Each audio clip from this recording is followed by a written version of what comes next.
Liam Crowley of The Direct here with the definition of a triple threat in Hollywood. The director of Loki, one of the scene stealers from Marvel's Eternals. You know her from We're the Millers, Guardians of the Galaxy Volume 2, and if you're a DCOM junkie like me, Avalon High. He may not have laser beam eyes or super strength, but he's got courage. It's the charismatic and captivating Lambert himself, Mr. Paul Bullion. Miss Kari Skoglund. Kari, thank you so much for taking the time. I had the chance to check out the first episode, and I absolutely adored it. Oh, fantastic. I'm thrilled. Look at you with your Captain America behind you. Ellen, thank you so much for taking the time to chat today. Oh my gosh, thank you so much for having me, Liam. And one thing you forgot is underwater basket weaving. I'm a professional at that too. So, you need to add that to the long resume you were ever so generous with there.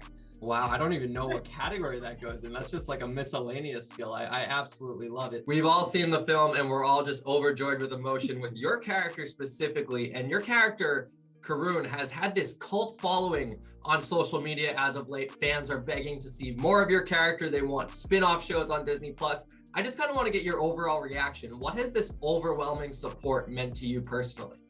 Well, actually, I was prepared for it, because... Considering Steve got that closure he's always wanted in Endgame, how difficult was it to continue Bucky's arc where he left off in that movie? Well, not difficult, but really, I would say heartfelt. Did you foresee it having such a great impact on the fan base, or did you think that it was natural and needed to happen in order to further the narrative? It was a really interesting choice, and I support the writers in that choice. I 100% knew that there'll be fans that wouldn't be happy about it. He's a fan favorite. We got to hear about it, and he feels very established in the MCU, even though he really just debuted. So what was your approach to playing opposite a character with so much history that we got to find out while your character we're still kind of learning about? Yeah, so like I said, this all goes back to like me doing my research. So I researched on my character and Isaiah Bradley at the same time because I wanted to know what kind of relationship that they would have. When it comes to characters that are so ingrained in the lore that projects are based off of, there's always a fine line to ride, I feel like, as an actor, of giving in a true adaptation while also kind of putting your own unique spin on it. So how did you kind of ride that balance when approaching this character? It's a great question. Yeah, Ben was a character that I was familiar with. But if that is the case, how would that not be a Nexus event? So I've been thinking about this.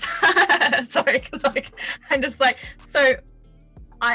and people are gonna be annoyed because it's not a definitive answer, but also it's kind of like, I can only answer really as a fan, right? Because it's sort of within the, so my theory is this. So it comes down to if you're an optimist or a pessimist. One of the blockbusters I mentioned early in your career were The Millers. You starred opposite Will Poulter. Speaking of Guardians, he's obviously got a big role in Volume 3. He was just cast as Adam Warlock. You mentioned you're close with James. Did you talk to James at all about casting Will? And just in general, what's your reaction to him getting such a big role in the third film? Extremely happy. I love Will. I've loved Will since he was in an indie film called The Son of Rambo.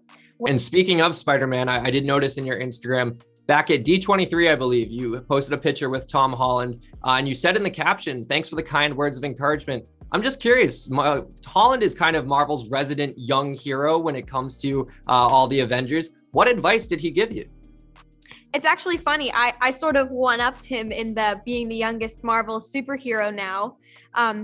Your probably most famous project to date, at least for me, is Outer Banks. You've been in 2 seasons of the show. You're responsible, at least your show, for my current hairstyle. I wanted to grow it out after seeing JJ and John B and everything. But obviously it was a smash hit in 2020. Things were kind of on pause in the entertainment world. Then all of a sudden Outer Banks comes along and Left Hand Free is blaring through everybody's speakers all summer long. Do you have any fond memories filming that special cult classic first season that you'd like to share?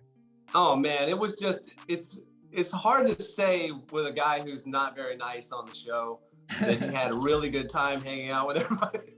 Yeah, well, the whole no free will is such a dangerous thing to me as a fan, because anytime I'm late for anything now, or anytime, I sleep in a little bit, I'm like, hey, well, it wasn't my choice. Kang, please look at that. And all my friends are sick of that joke, but I guess I'm kind of trying to justify my lack of sleep and total exhaustion while making the film.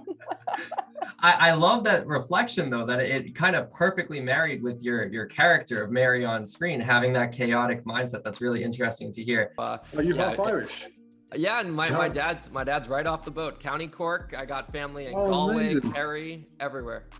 So have you've been to Ireland quite a lot? Quite a lot, yeah. 7 times total. Oh, amazing. That's about the same amount of times as me, and it's just over the water. Tell them to go see the film and like me.